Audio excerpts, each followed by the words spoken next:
So hello everyone. तो again मैं आज आप लोगों को कुछ क्वेश्चन कराऊंगा सेंटर ऑफ मास से रिलेटेड।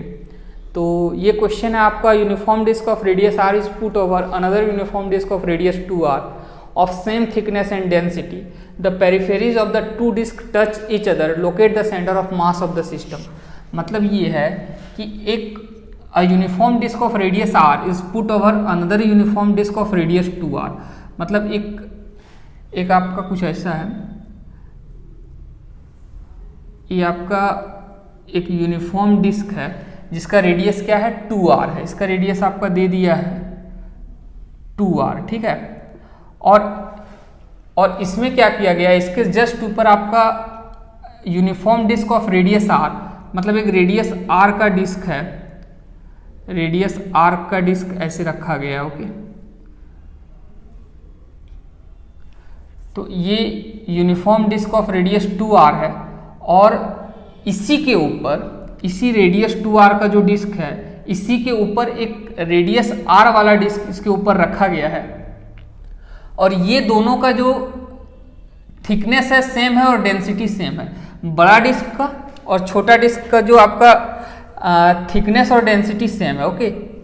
तो इसका रेडियस क्या है r है, ओके।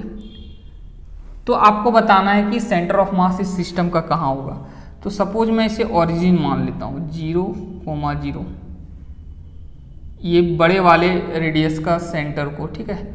और ये मान लेता हूँ छोटे वाले को C2।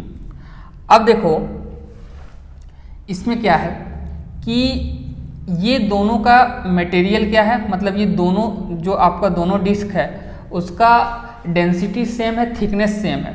तो डेंसिटी सेम है, थिकनेस सेम है, इसका मतलब ये हुआ कि ये डिस्क और ये डिस्क का जो मास पर यूनिट एरिया होगा वो सेम होगा, है कि नहीं। यदि आपका डेंसिटी और थिकनेस सेम है, मतलब इसका डेंसिटी और इसका डेंसिटी सेम है, दोनों का थिकनेस सेम है, मतलब क्या कि दोनों का जो यूनिट एरिया में मास होगा वो सेम होगा। इसका मतलब ये कि इस बड़े वाले डिस्क का इतना एरिया मैं ले लूँ और इतना ही एरिया मैं इस छोटे वाले डिस्क का लूँ, तो दोनों का मास सेम होगा। यही मेरे कहने का मतलब है कि इतना एरिया बड़े वाले डिस्क में और इतना ही एरिया छोटे वाले डिस्क में, दोनों का मास क्या होगा, सेम होगा। इसका मतलब ये हुआ कि मास यदि थिकनेस सेम है तो मास पर यूनिट एरिया सेम होगा। तो मैं मान लेता हूँ कि सिग्मा जो है ये क्या है आपका, मास पर यूनिट एरिया, ओके।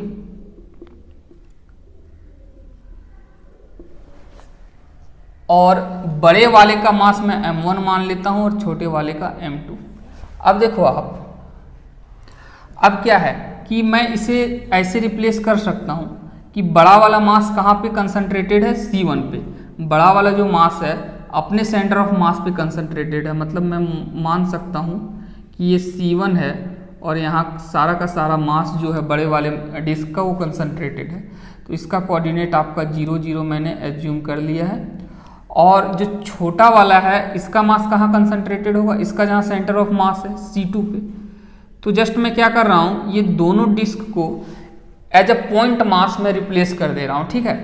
तो मैं पॉइंट मास कहाँ रिप्लेस करूँगा, एज अ पॉइंट मैं मास में वहीं लूँगा जहाँ इसका सेंटर ऑफ मास हो। तो छोटे वाले का सेंटर ऑफ मास C2 पे है, तो यहाँ आपका m2 हो जाएगा और इसका कोऑर्डिनेट r, 0 हो जाएगा। क्यों, क्योंकि ये तो r है, ये डिस्टेंस आपका r है, तो इसका कोऑर्डिनेट r, 0, इसका 0, 0, ठीक है। अब देखो यदि मैं m1 को लिखूं तो m1 मेरा क्या होगा, यदि मास पर यूनिट एरिया सिग्मा है तो सिग्मा इंटू A1, और m2 मेरा क्या होगा, सिग्मा इंटू A2, ओके। मतलब m2 का जो एरिया होगा, मास पर यूनिट एरिया यदि सिग्मा है, मतलब सिग्मा क्या है आपका, मास पर यूनिट एरिया, तो मैं एरिया से मल्टीप्लाई कर दूंगा तो उस डिस्क का मास निकल जाएगा। तो बड़ा वाला डिस्क का मास के लिए हमें क्या करना होगा, मास पर यूनिट एरिया से बड़े वाले डिस्क का एरिया मल्टीप्लाई करना होगा, और छोटे वाले मास m2 के लिए मास पर यूनिट एरिया को हमको मल्टीप्लाई करना होगा इसके एरिया से, छोटे वाले का एरिया से, ठीक है। और सिग्मा तो कांस्टेंट है, क्यों, क्योंकि आपका सेम थिकनेस है और डेंसिटी सेम है। अब देखो आप, तो यदि मैं लगाऊं XCM equal to m1 x1 plus m2 x2 divided by m1 plus m2, ठीक है। अब देखो आप यहाँ से आपका एक्सियम आ जाएगा, m1 मेरा क्या होगा, sigma into A1 plus sigma into A2 plus sigma into A2। एक मिनट, ये मास की जगह मैं क्या लिख सकता हूँ, सिग्मा इंटू A1। ये m1 मेरा क्या है, sigma into A1 x1 plus sigma into A2, sigma आपका मास पर यूनिट एरिया है, divided by sigma A1 plus sigma A2। अब देखो मैं सिग्मा कॉमन ले लूँ तो ये आपका क्या आ जाएगा, A1 x1 plus A2 x2 divided bye A1 plus A2। तो देखो ये सिग्मा कट गया, तो यहाँ से आपका एक्सियम क्या आ गया, A1 x1 plus A2 x2 divided bye A1 plus A2। तो इसे आप एज अ स्टैंडर्ड रिजल्ट भी यूज कर सकते हो। कब, जब आपका बॉडी यूनिफॉर्म हो और थिकनेस एंड डेंसिटी क्या हो, सेम हो, तो आप क्या कर सकते हो, ये फॉर्मूला यूज कर सकते हो। मास की जगह जस्ट उसके एरिया से आप रिप्लेस कर दो, बशर्ते आपका बॉडी का डेंसिटी सेम होना चाहिए, उसका थिकनेस सेम होना चाहिए, मतलब बॉडी क्या होना चाहिए, यूनिफॉर्म होना चाहिए, तो आप ये फॉर्मूला यूज कर सकते हो, ठीक है। अब देखो यहाँ से यदि मैं एक्सियम लिखूं तो क्या आएगा, A1 क्या है, बड़े वाले सर्कल का एरिया है, तो बड़े वाले सर्कल का एरिया क्या हो जाएगा, पाई, बड़े वाले सर्कल का रेडियस 2r है, प्लस और x1 क्या है, x1 देखो बड़े वाले सर्कल का जो सेंटर ऑफ मास है वो 0 है, तो x1 आपका 0 हो जाएगा। A2 क्या है, छोटे वाले सर्कल का एरिया, तो पाई छोटे वाले सर्कल का रेडियस r है, और x2 क्या है, इसका x2 देखो आप, इसका जो x कोऑर्डिनेट है वो r है, छोटे वाले सर्कल का सेंटर ऑफ मास है उसका x कोऑर्डिनेट r है, divided by A1 plus A2, मतलब pi into 2r square plus pi r square, ठीक है। तो ये क्या आ जाएगा आपका, 2 दूना 4, ये आ जाएगा 4 पाई r स्क्वायर, ये तो 0 हो जाएगा, ये 0 से मल्टीप्लाई होकर ये तो 0 हो जाएगा, ये आपका आ जाएगा पाई r क्यूब डिवाइडेड बाय ये 4 पाई r square plus pi r square, ठीक है। तो अब क्या है, ये पाई r cube divided by 5 pi r square, ठीक है, ये आ गया। तो देखो ये आपका कैंसिल हो जाएगा, r क्यूब से ये 2r यहाँ से कैंसिल हो जाएगा और पाई कैंसिल हो जाएगा, तो बचेगा क्या, r/5, ठीक है। मतलब आपका जो एक्सियम होगा वो कहाँ पे होगा, यहाँ से r/5 डिस्टेंस पे, मतलब कहीं यहाँ पे r/5 डिस्टेंस पे, कितने पे, r/5 डिस्टेंस पे आपका, ये आपका r/5 होगा, r/5 डिस्टेंस पे आपका सेंटर ऑफ मास होगा। नेक्स्ट क्वेश्चन है, a disc of radius r is cut out from a larger disk of radius 2r in such a way that the edge of hole touches the edge of disk, locate the center of mass of the residual disk, ठीक है। तो अब जो आपका question है उसमें क्या है कि कोई आपका डिस्क है जिसका रेडियस क्या है, 2r है, ठीक है, और इससे आपका एक रेडियस r का डिस्क को क्या कर दिया गया, कट कर दिया गया है, ठीक है, यहाँ से निकाल दिया गया आपको काट करके एक रेडियस r का डिस्क, ठीक है। ये इसका रेडियस 2r है और इससे क्या किया गया है, एक रेडियस r का डिस्क इससे काट के निकाल दिया गया है, ओके, ऐसे काट के निकाल दिया गया है। तो पूछा गया है locate the centre of mass of the residual disc, मतलब ये जो बचा हुआ डिस्क है, ये remaining part of the disc, इसका सेंटर ऑफ मास क्या होगा, ठीक है। तो अगेन इसमें क्या करना है हमको,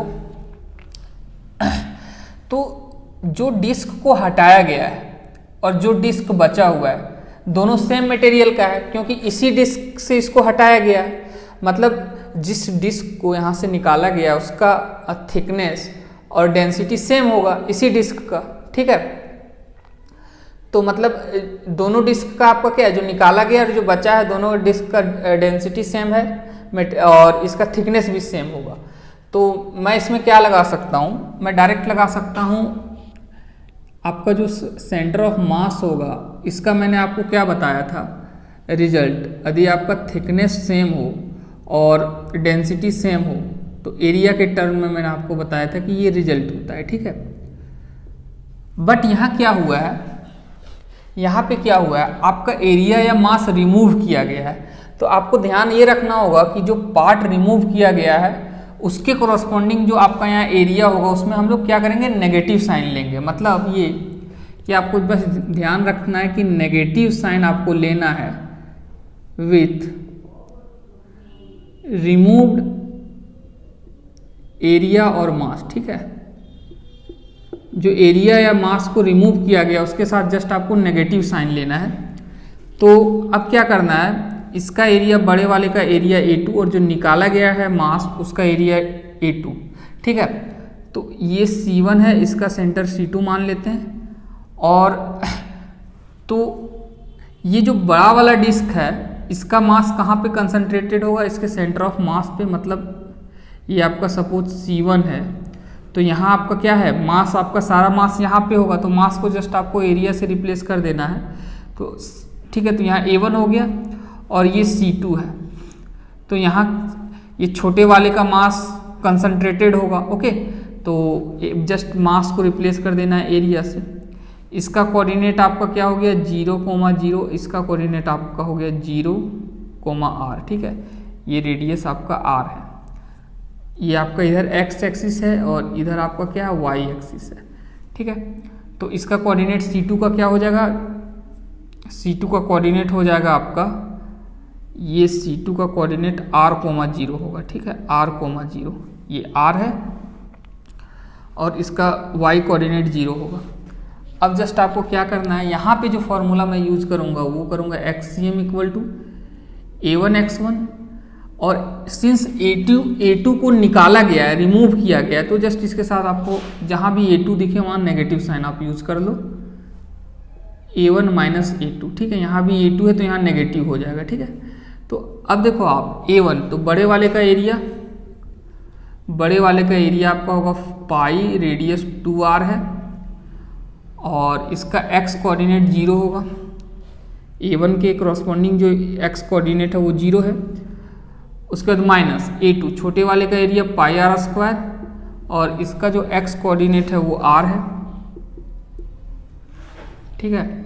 और A1 माइनस A2, तो ये हो गया आपका, और A2 आपका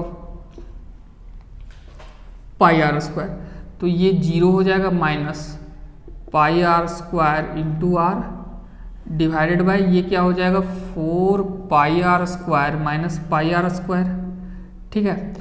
माइनस πr², तो ये अब क्या हो जाएगा माइनस πr² इंटू r, और 4πr² में πr² चला जाएगा तो बच जाएगा आपका 3πr², ठीक है, 3πr²।